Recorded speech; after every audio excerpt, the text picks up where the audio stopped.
এখন বৃষ্টিতে Nabinagar cantonment garrison মানে যেটারে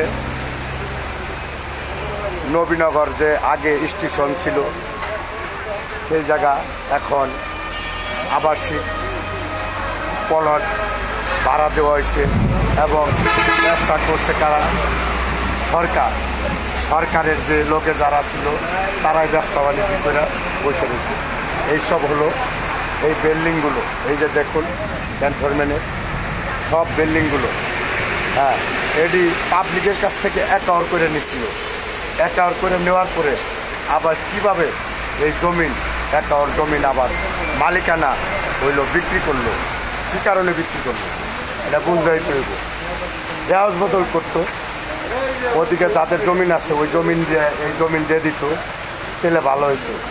তেলে জনগণে করের টাকায় রাষ্ট্র চলবো, আর জনগণের সুবিধা সুন্দর জমিনগুলো নিয়ে সরকার এই সব পাইতারা ব্যবসা বাণিজ্য করবো।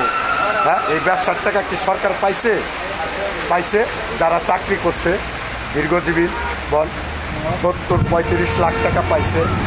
আবার কোনো সরকারি প্রতিষ্ঠান হলে সেখানে চাকরি নিলে আবার 1 কোটি টাকা পেনশন পায়।